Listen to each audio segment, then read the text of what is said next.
Combined prelims 2026चा paper झाला आहे. 4-5 दिवस झालेत आणि ज्या दिवशी पेपर झाला तेव्हाच मी एक व्हिडिओ केला होता शॉर्टमध्ये, की पेपर मला अवघड वाटला आणि मला पण तो अवघड गेला. तर पेपर सोडवताना मला तो कसा वाटला आणि कशाप्रकारे म्हणजे माझं याच्याबद्दल काय मत आहे? तर त्याच्याविषयी आपण डिटेलमध्ये बघूया. तर पहिलं तर सुरुवातीला मला असं वाटलं, की आधी आपण रिझनिंग घेऊया. म्हणजे मला आधी वाटलं 4-5 प्रश्न जर सोपे असतील रिझनिंगचे, शेवटी बघितलं तर म्हणजे रिझनिंग शेवटी असते. तर म्हटलं आधी 4-5 प्रश्न सोपे असले तर आपण बघूया तर आहेत का? तर मी जेव्हा शेवटून पाहिलं आणि जेव्हा मी रिझनिंग पाहिलं ना, तेव्हा मला कळलं, की हे काही सोपं नाही आहे. त्यामुळं वापस मी जी-एसकडे गेलो आणि म्हणजे 1 मिनिटात मी डिसिजन घेतला, की नको. रिझनिंगच्या आत्ताच नको नादी लागायला. शेवटी काय 20 मिनिटात जेवढं होईल, तेवढं आपण करूया. आणि एक अंदाज आला, की पेपर म्हणजे थोडासा डिफिकल्ट जाणार आहे. कारण की गणिताला गणित थोडंसं अवघड वाटलं. कारण की लास्ट टाईमला रिझनिंगचे शेवटी सोपे प्रश्न होते, ते माझे चुकले होते. त्यामुळे मी थोडंसं ते विचार केला. नंतर मी जी-एसपासून सुरुवात केली. इतिहासला पहिलाच प्रश्न लेंदी होता. वसाहतवादामुळे पण तो सोपा होता. तो आला. त्यानंतर एल्फिन्स्टनवाला एक प्रश्न होता. आता तो एक्झॅक्टली हा प्रश्न तसा अवघड प्रश्न आहे. पण 2 तर एलिमिनेट होते. पण मेकॉलेकडे अनेकांचं म्हणजे उत्तर लिहू शकतात ते. पण हे मला एक्झॅक्ट माहीत होतं. याचं उत्तर एल्फिन्स्टन आहे आणि एल्फिन्स्टननी खूप काम केलं शिक्षणाबद्दल आणि आणि त्याच्या नावाने कॉलेज, शाळा पण आहेत. सो सो एल्फिन्स्टन पण एक वाटू शकतं आपल्याला आणि मी वाचलं होतं त्यामुळे ते मला एक्झॅक्ट माहीत होतं. हा प्रश्न सिली मिस्टेक झाला माझा. डिफिकल्ट होता, पण मी वाचला होता. लॉर्ड कॅनिंगवाला. लॉर्ड कॅनिंग लिहिलं मी तिथे आणि लॉर्ड जॉन लॉरेन्स होतं हे मला माहीत होतं. फक्त घाईमध्ये मी वाचतोय स्टेटमेंट, फक्त ते सिमिलर होतं थोडं स्टेटमेंट आणि वाचतोय आणि तेवढ्यात मी ते गोल केलं. म्हणजे कारण की फास्ट करायचं होतं. कारण की पहिल्या 2 प्रश्नालाच थोडासा 2 मिनिटं गेल्यासारखी झालते. सो मला फास्ट जायचं होतं. त्यानंतर अगेन हे हनुमंतराव कुलकर्णी आणि खाडीलकरांना नेपाळला पाठवलं. हा मला वाटतं यायला पाहिजे होता सगळ्यांना. 11वीच्या पुस्तकात पण आहे, बऱ्याच ठिकाणी आहे. गोखलेंचा प्रश्न पहिले 2 स्टेटमेंट माहीत होते. खालच्या 2 मध्ये मी 1 एलिमिनेट केला आणि अबर्ड मारला तो करेक्ट होता. त्यानंतर महात्मा गांधींचा मला एक्झॅक्ट माहीत नव्हतं, पण कोण राहू शकत नव्हतं याच्यामध्ये मी अवंतिकाबाई गोखले आणि महात्मा गांधी यांच्यामध्ये मला असं वाटलं गांधीजी नसतील असं मला वाटलं आणि ते मी केलं ते. सो ते करेक्ट आलं. बाळशास्त्री जांभेकरांचा तर सगळ्यांचा आला पाहिजे आणि हे विद्यापीठाचा हा प्रश्न माझा चुकला. ते मला असं वाटलं की उद्देश विचारले तर ए आणि सी केलं आणि हा प्रश्न थोडं मी कन्फ्यूज झालतो. रँडची हत्या चापेकरांनी केली. जॅक्सनची अनंत लक्ष्मण कान्हेरे आणि सॉन्डर्सची भगतसिंग आणि राजगुरू. सो तिन्ही पण करेक्ट वाटले मला आणि म्हटलं आता याच्यामध्ये कोणतं चुकवलं. सो थोडा इथे टाईम गेला आणि नंतर मला कळलं हे मुंबईचं केलं ते पुण्याचं पाहिजे. सो ते लक्षात आलं मला. थोडंसं मी भगतसिंगचं म्हणजे चुकीचं करणार तेवढ्यात मला ते लक्षात आलं.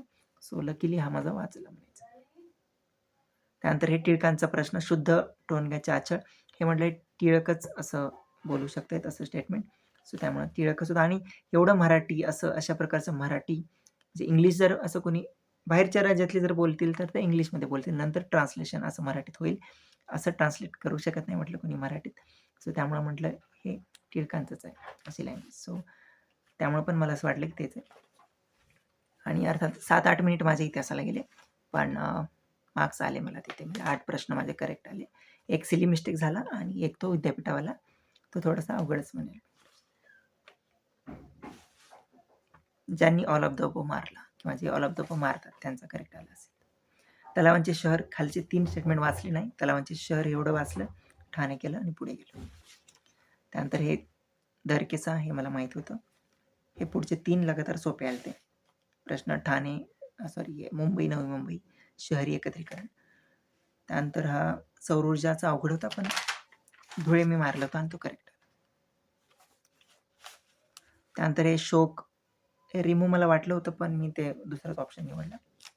त्यानंतर लोकसंख्या महाराष्ट्राची लोकसंख्या चुकीची दिली ती जरी माहीत असेल तरी पण येत होतं आणि दुसरं स्टेटमेंट मी ते पहिलं तर करेक्ट होतं. दुसरं मला कळलं की हे चुकीचं आहे आणि ब चुकीचं आहे तर उत्तर येत होतं. सो सोपाच प्रश्न होता. फक्त लक्षात घ्यायचं होतं की ती महाराष्ट्राची लोकसंख्या चुकलेली आहे. खलाटी-वलाटीवाला सोपा होता. हा जोड्यालावाला अवघड होता.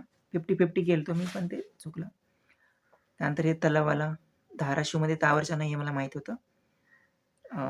परंतु बाकीच मला माहीत नव्हतं. सो मी 50-50 गेलतो पण चुकला तो माझा प्रश्न. नद्यांचा प्रश्न हा अगदी म्हणजे खूप एक्सायटेड झालतो की हा सोपा इतका प्रश्न आलाय आणि हा चुकला नाही पाहिजे आणि पण ऑप्शन तिथे मी गोल करताना म्हणजे वेगळाच मारला मी. आता हे मांजरा नदी आमच्या गावापासून जाते आणि बिंदुसरा नदी जिथं माझं सेंटर आहे तिथून त्याच्या जवळच होते ते. सो ॲक्चुअली हा यायला पाहिजे होता मला प्रश्न. पण हा अगदी सोपा प्रश्न माझ्यासाठी होता. सो म्हणजे इतिहासमध्ये पण एक सिली मिस्टेक झाली आणि इथं पण एक सिली मिस्टेक झाली. सो हा चुकल्यामुळे मला असं वाटतं की थोडंसं मला जो लीड भेटायचा तो भेटला नाही. इकॉनॉमिक्समध्ये हे महेंद्र देव आणि सी रवी यांचं मला थोडंसं हे नवीन वाटलं आणि सो हा पण चुकला माझा प्रश्न. डेमोग्राफिक डिव्हिडंड हा कन्सेप्च्युअल होता आणि आता येण्यासारखा होता. कॉमन सेन्सचा प्रश्न होता तो. त्यानंतर विकासेतर खर्च आणि विकास खर्च हे शिक्षण विकास खर्च आहे तो त्याच्यावर तो आला होता. मल्टीनॅशनल कंपनी अगेन कन्सेप्च्युअल प्रश्न, कॉमन सेन्सचा प्रश्न होता तो. RBIचा प्रश्न अगदी सोपा होता. त्यानंतर जेंडर पॅरिटी इंडेक्स तो पण कॉमन सेन्सचा प्रश्न होता आणि अप्रोचने तो पण सुटत होता. प्राथमिक तूट हा प्रश्न सोपा. त्यानंतर लेखाशास्त्रात हा पण कॉमन सेन्सनं सुटत होता प्रश्न. त्यानंतर सप्तर्षी 7 प्राधान्य हा पण कॉमन सेन्सनी प्रश्न येत होता. सो ॲक्च्युअली पण तिथं मला एक्झाममध्ये ना हे उत्तरं लिहित होतं मी, पण एक्झॅक्ट मला माहीत नव्हतं. म्हणजे हां, ठीक आहे. मी बघत होतो की ओके हां, मला एक लक्षात येत होतं की हां, हे उत्तर असू शकतं. म्हणजे आपला जो अभ्यास म्हणजे अभ्यास केला आपला जो बेसिक स्टडी आहे त्याच्यावर मी हे उत्तरं सोडत होते. हे काही कुठं वाचलं नव्हतं आणि हे काय आता हे स्ट्रक्चरल चेंज एवढं काय आपण काय एक्झॅक्ट असं वाचत नाही. आपण डेटा वगैरे रिव्हिजन करत असतो. पण हे जे आहे ना, हे तुमचा बेस जर चांगला असेल ना, तुमचा बेस स्टडी, तर हे प्रश्न तुमचे चुकणार नाही. सो संरचनात्मक बदल हे पण कॉमन सेन्सवर येत होता. पुन्हा आता हा मात्र तुमचं थोडंसं रिव्हिजन वगैरे किंवा हा पण येत होता ॲक्चुअली CRR रोख ठेवतो आपण पैसे बँकेकडे. हा पण सोपाच होता. इथे मात्र अनेकांचा तो चुकलेला आहे. सिली मिस्टेक झालेला आहे. SLR आणि CRR याच्यामध्ये कन्फ्युजन झालं. त्यानंतर हा पण ॲक्चुअली राष्ट्रीय उत्पन्नाचा हा पण खूप अवघड नव्हता. कन्सेप्च्युअल प्रश्न खूप जास्त होते. इकॉनॉमिक्सचे आणि त्यामुळे थोडंसं ज्यांचा बेस चांगला आहे, ज्यांच्या कन्सेप्ट क्लिअर आहेत, त्यांना मात्र इथे काही अडचण झालेली नसणार आहे. त्यानंतर नॅशनल इन्कम हे फ्लो कन्सेप्ट आहे ती आणि तिथं मात्र मी थोडंसं फ्लोमध्ये गेलो, त्यामुळे चुकला माझा तो. आणि टाईम पण नसतो अशा ठिकाणी विचार करायला एवढं. सो त्यामुळे असे प्रश्न चुकू पण शकतात. हा प्रश्न अवघड होता. हे आकडेवारी विचारली होती. हा मात्र चुकला माझा. आणि स्कीमचा प्रश्न होता. जुन्या स्कीमवर राज्यसेवेला पण एक प्रश्न होता असा आणि इथे पण आलाय. सो ह्या स्कीम महत्त्वाच्या आहेत आणि हा प्रश्न माझा करेक्ट आहे. करंट खूप जुनं वगैरे विचारलं होतं. पण करंट पण खूप अवघड होतं असं काही नाही. हां, असं जुनं होतं किंवा 24 वगैरे विचारले. आता हे दहशतवादी विरोधी परिषद पण कोणती करू शकते. तुमचं जर म्हणजे माहिती असेल की जेव्हा NIAची स्थापना कशामुळे झाली ते जर माहीत असेल तर ते येऊ शकत होतं आणि ते इथं पण असं दिलंय की कोणत्या संस्थेनं केलंय, एजन्सीनं केलंय. एकच एजन्सी इथे. सो असं कॉमन सेन्सवर पण काही प्रश्न येत होते. तुलसी गौडा हे चर्चेत होतं नाव. ते पण सोपा होता प्रश्न. आयर्लंडचा हा प्रश्न अवघड होता 100%. तो मात्र चुकला माझा. महिला उमेदवारांची संख्या हे तेव्हा मी वाचलं होतं ॲक्चुअली पण इथे काय मला ते लक्षात नाही आलं. ॲक्चुअली आणि लॉजिकनं सुटला असता तो प्रश्न थोडासा ऑड ऑप्शन आहे तिथे. पण तिथं लक्षात नाही आलं माझ्या तो चुकला माझा. त्यानंतर हा तर अवघडच होता. हा लिगोवाला पण ॲक्चुअली तो मी एक चान्स घेतला आणि तो माझा करेक्ट आला. पण हे जे पद्मश्रीवाले प्रश्न आहे ना, तिथं मी ऑल ऑफ द अबोव्ह केलं नाही. तिथे एक प्रश्न आणि तो युनायटेड नेशनचा व्हॉलंटिअरचा प्रश्न. इथे मी ऑल ऑफ द अबोव्ह केलं नाही त्यामुळे माझा चुकला. कारण की रिसेंट टाईममध्ये थोडंसं चुकवताय तर थोडा मी चान्स घेतला आणि तो माझ्या अगेन्स्ट गेला. ब्रिक्सवाला माझा तो आला आहे. महाराष्ट्र भूषण हा सोपाच होता, फक्त थोडंसं त्याच्यात लेंदी केलं होतं. त्यानंतर व्हर्टिकल फार्मिंग हा जो प्रश्न आहे हा कॉमन सेन्सचा प्रश्न होता, तो पण आला. बेटी बचाव हा पण सोपाच होता. मिशन शक्तीमध्ये मी कन्फ्यूज. मिशन शक्ती मी तिथे संरक्षण केलं आहे आणि मी थोडंसं टेन्शनमध्ये होतो. अरे म्हटलं येताच मी विचार करत होतो एक्झाम, म्हणजे तिथं गोल केल्यापासूनच विचार करत होतो मी काहीतरी चुकलं आहे असं वाटत होतं. आणि बाहेर आलो ना एक्झामच्या, तेव्हा मी असं विचार करत होतो की अरे यार ते अंतराळ करायला पाहिजे होतं. अंतराळ मला ते आठवलं ते. म्हणजे ते कळत नव्हतं की डिफेन्स काय करा. म्हणून नंतर म्हटलं अरे अंतराळ करायला पाहिजे होतं. I was confuse. आणि एक दिवस टेन्शन घेतलं मी त्याचं आणि आन्सर की आली, पण मी चेक नव्हतं केलं काय दिलं आहे. म्हटलं आपलं चुकलं आहे ते जाऊ द्या. आणि नंतर मी असं चर्चा करताना एका जणाने सांगितलं की ते महिला सक्षमीकरण दिलं आहे. सो मग ओके, मग तेव्हा बरं वाटलं. ठीक आहे म्हटलं, आपल्याला जे वाटलं होतं ते तर नाहीच आहे. सो एनिवे, खरं तर ॲक्च्युली मिशन शक्ती हे रिलेटेड म्हणजे कशाच्या, तर ते डिफेन्स पण येऊ शकतं, अंतराळ बी येऊ शकतं आणि वुमेन एम्पॉवरमेंट पण येऊ शकतं. So I think I don't know, आता हे वरी योजना दिली आहे आणि खाली दिली. एनिवे, मी काही ऑब्जेक्शन नाही घेतलं, पण अनेकांनी घेतलेलं आहे. सो बघू काय करते. हां, त्यानंतर हा चुकला माझा पायलटवाला प्रश्न. आय थिंक हा 50-50 गेलतो मी, पण ते कन्फ्यूज होऊन माझं चुकलं असतं. स्वाती नाईक यांना पुरस्कार भेटला आहे नॉर्मन बोरला, तर ते तांदळाची कोणत्या जातीबद्दल होतं, तर ते पण चुकलं. सो 7च आले मला करंटला फक्त. पण ॲक्च्युली अजून येऊ शकले असते. आणि हां, तो खानमिगवाला तो पण येण्यासारखा होता ॲक्च्युली थोडंसं, पण ते पूर्ण वाचला नाही नीट प्रश्न मी तो. आणि फक्त मी थोडंसं ऑप्शन बघितले आणि मला स्थलांतर वाटला, पण मी तो मारला. कारण की टाईम पण नसतो आणि खूप फास्ट खूप टाईम गेला होता. इकॉनॉमिक्सचे प्रश्न जास्त तिथं मला लेंदी वाटले आणि तिथं मला थोडा टाईम गेला आणि इतिहासला तर ऑलरेडी गेला होता. सो मला उरकायचं होतं आणि 50 प्रश्न झाले होते आणि अर्धा तास झाला. सो आणि म्हणजे जवळपास 30 मिनिटात अजून 50 प्रश्न आणि त्यात गणितं राहिली होती प्रश्न. 20 प्रश्न गणिताचे. सो एक्झॅक्टली एवढाच टाईम झाला होता म्हणजे. आणि मग आता पॉलिटिचं आणि हे ते मला उरकायचं होतं फास्ट. सो त्याच्या नादात तो केशवानंद भारती दिलं ते प्रिएम्बल, तो माझा चुकला. पण ॲक्च्युली मला असं वाटलं होतं की ते पहिल्यांदा बेरोबारी युनियनमध्ये आहे असं मला वाटलं. सो त्यामुळे मी ते तो गेला माझा. त्यानंतर त्या आर्टिकलमध्ये कन्फ्यूज झालं मी आणि तिथं पण ऑप्शन चुकीचाच म्हणजे मारला.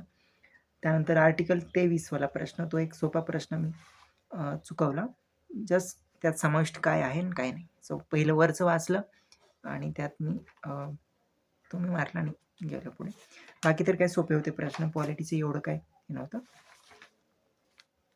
आर्टिकल 170 आणि हां, ते ऑडिटवाला मी सोडून दिलं होतं, करायचं नाही ते, कारण की मला काही लक्षात क्लू भेटत नव्हतं तिथे मी.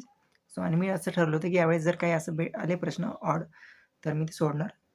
पण जेव्हा शेवटी म्हणजे शेवटच्या सेकंदात मी एकदम शेवटी मग मी वापस येऊन ते एक गोल मारला तो आणि चुकला तो. सो नाही करायला पाहिजे होतं. तर बाकी तर काय सोपेच होते. फक्त त्याच्यामध्ये अजून एक मिस्टेक केली, ते 12वी अनुसूचीचा मी उगाचच एक कट केला आणि ऑल ऑफ द अबव्ह मारायला सोडून 3 मारले. त्यानंतर बाकी तर काय सोपे होते. म्हणजे पॉलिटीचं सोपं होतं, पण त्या मानाने मला खूप कमी प्रश्न येत आहेत. 4-5 प्रश्न माझे इथे चुकलेले आहेत. 10च प्रश्न येत आहेत माझे.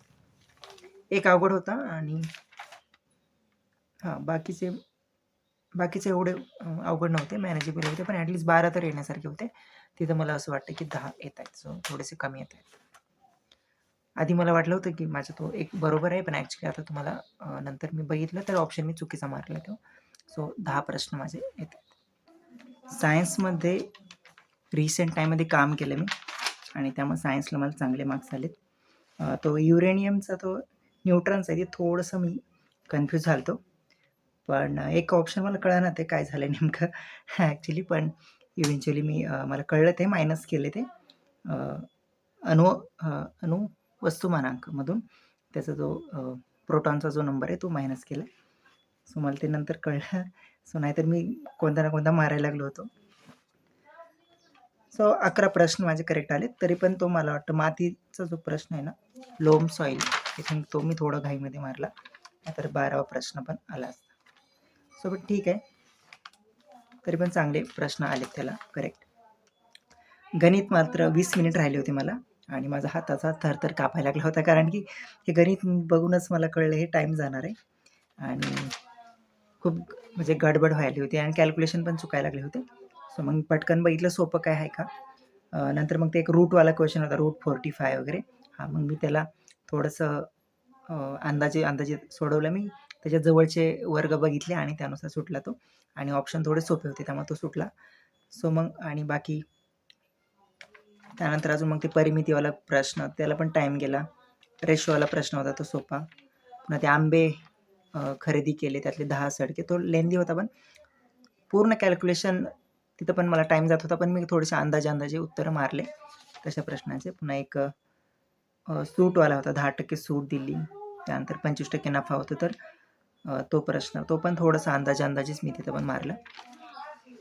त्यानंतर चौकटीवाला प्रश्न होता, की ते 68, 100 दिलता आणि ते त्याचं रिलेशन तिथं मला समजलं नाही, पण एक थोडंसं एक वाटलं की 48 असू शकतं. सो तो लकीली करेक्ट आला.